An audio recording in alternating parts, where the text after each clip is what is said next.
Congratulations on the victory, Dan. Quite a big win for your Bellator debut, huh? Yeah, huge win. A super tough guy, and to get a chance to fight a number 3 ranked guy right out of the gate, what a huge opportunity, and thankfully capitalized on it and made the most of it. We just found out about this fight last week. How long notice did you have for it? I think it was 10 days, 11 days. So, yeah. It had been a while since you were in there as well. You only competed once since you were in the UFC. So, did you just feel good to get in there and get some time? It was so good. Especially at this stage of my career. I'm 34 years old. Like, I didn't have a year to wait around. Everybody went through the same situation, MMA and otherwise. You know what I mean? Had to kind of take a year off and not get to work. And I'm just thankful to get back to work. You know what I mean? To have the opportunity to get out here and do what I love to do, and earn a living and compete and contribute to society and just kind of get things rolling. What an opportunity, and super thankful to be here. There's a lot of debate online about the decision. When it went and you started to hear, was this split? Like, were you confident that you would win that fight? Oh, I thought it could have gone either way. He had a bunch of his submission attempts, was close. I had to play a real patient game. Come forward, but not too much. Obviously, he was shooting under my punch attempts, and he's so dangerous everywhere. His transitions are so good that even if you scramble out of wrestling positions, like, you're in danger. He's going to take your neck. He almost had my arm from the back, like a lot of different spots. So even when he took me down, I couldn't just scramble right away. I knew I couldn't play that game to just out hustle him and just use wrestling. Like, it was going to have to be my jiu-jitsu along with the wrestling and a full grappling game, and play patient and try to hurt him. I hit him with a couple good punches and some good elbows and stuff, so I knew I was hurting him in there. Not real close to finishing him, but he wasn't close to finishing me either. So, it could have gone either way. You know what I mean? I expected a debate on that, And he was the number 3 ranked guy in Bellator in the division. Where do you think the win puts you in the rankings? Usually these kind of things, I would think that a couple of the guys that were ranked right below him would move up. I don't think it puts me at 3 probably. If I had to guess, I'd probably be in there 6, 7, 8, right in there. There's a couple guys that are at the bottom of the top 10 that don't have a ton of fights. So I think with my resume and guys I've fought, I've fought a lot of tough guys even before the UFC, in the UFC, and now here in Bellator fighting the top guy, one of the top guys. I'd probably be 6 or 7, 8 right in there. So, and you know what? I'll get back in there as soon as I can, earn that spot. If they don't think I deserve it, we can fight about it. All right, we'll take a couple more here, Keith. Hey, Dan, it's Keith Sherman. Congratulations on the win today. You talked about you had a lot of close submissions. Were you ever thinking about tapping? Like, how close were they? No. Never thinking about tapping. I just knew that with his transition game and how tight he is and the way he can move from one to the next, that there was trouble there. He was on my back a couple times, and obviously the guy's got rear naked chokes over a lot of guys. So I knew I had to be real patient there. And then in the first round, he's on my back and had the Moret attempt.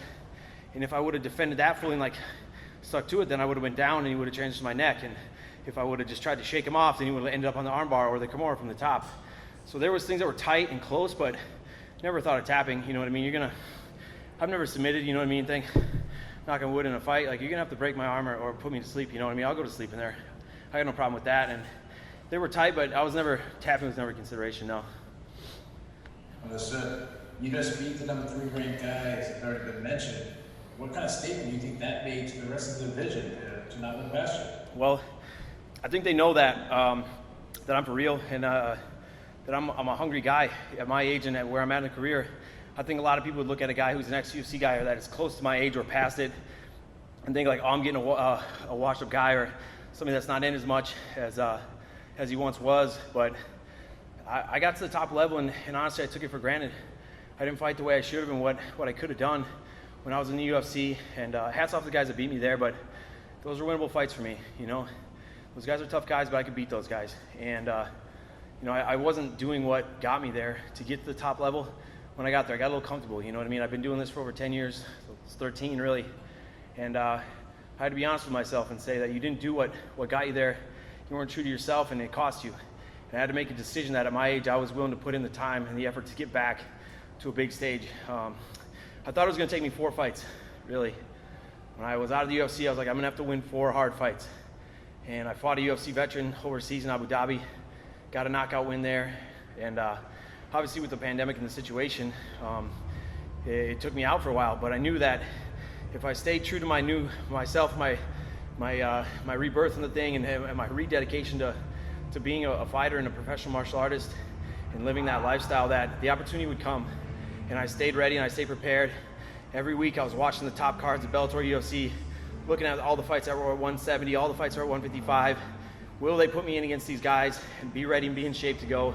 Because when you get an opportunity, you got to be ready. You know, you never know what can happen. And this happened. This came to me in 10 days to fight the top 3 guy in the division. I came ready to fight. I was there for 15 minutes, and I pulled it off. So, you know, I think it says a lot about where I'm at and what I'm about. Like, I'm here to stay, I'm here to win, and I'm here to fight. That wasn't the greatest performance I could have had, but listen, no one's going to come in here and smoke number 3. He's fought 15 minutes with the toughest guys in the world, and I'll fight anybody that thinks they can beat me. Ben, go ahead.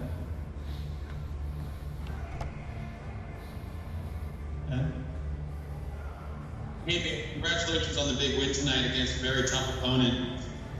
So you said you think that you'd be about 6th or 7th in the division. Is there anybody specifically that you want to fight next? Any names that you have in mind?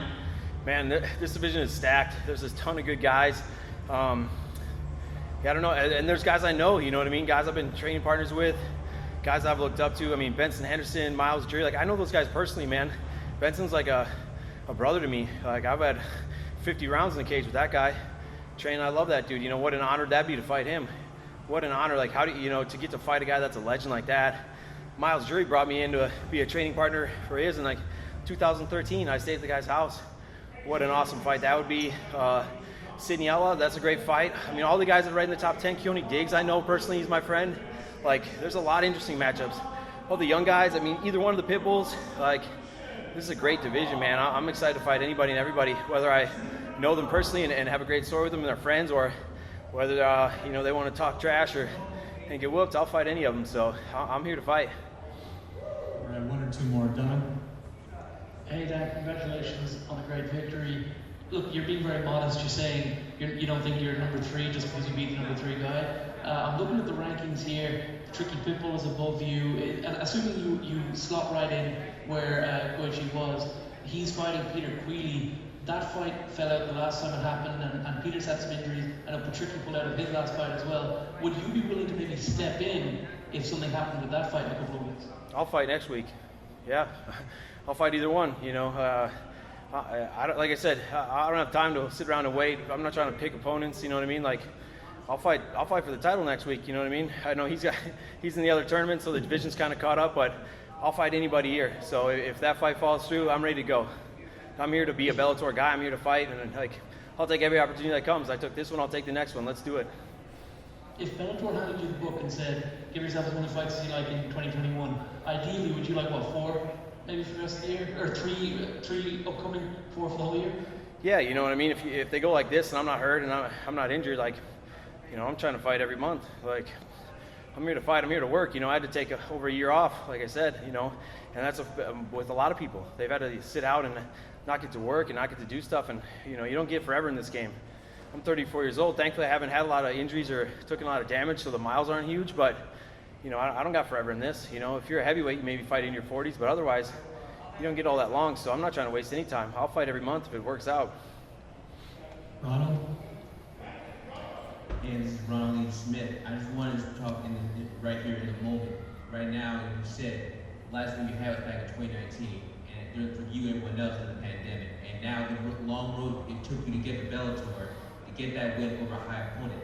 Just talking about right now, how does it feel for you to know that the road that you took was worth it to get to this moment?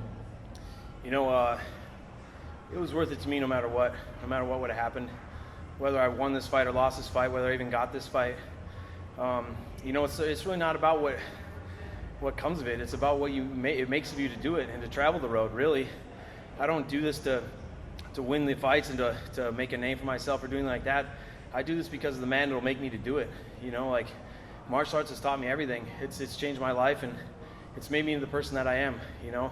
Not that I was a bad person or would have been without it, but it taught me so much about myself and about life, and that's the reason I do this, you know, is to learn and to try to grow, and it's changed everything I've done. So, you know, the road to get here was long and hard. It's not easy, but it's worth it. You know what I mean? Whether you get big fights and you get these wins and you get to be on TV or whatever else comes with it, like, to live this lifestyle and to do it the right way and to truly, like, take it all in and to try to better yourself from it is an amazing thing. So, you know, there's no other road I'd rather be on. You know what I mean? I could have done something else with my life and made a lot more money, and then, you know, had a family and all the other stuff that I don't have, and that this is, I've had to sacrifice to get here, but I don't think I would be the person that I am without it. So, you know, I'm super thankful to be on this road and to be on it with the people that I'm on it with. You know, I have a really, an important crew around me, a tight group of people, my family, my friends, and my inner circle, my tribe. We've had a huge couple of months, not just the team at Fight Ready MMA in Scottsdale, but particularly my close group of guys. Bryce Logan, that's with me here, fights next month. Henry Corrales, who fights next month. My roommate Luis Sadala, who he makes his UFC debut tomorrow night. And a couple other guys, you know, they're not just fighters, but our close friends. We've really gone through a lot, and it's been a big transformation for me, and part of that growth has been huge, and then it's led to this moment. You know, you don't just get things like this without working for it and earning it. And you know, I'm thankful to be here and to do it with those kind of people. It means a lot to me. All right, thanks, Dan. Thank you so much, guys.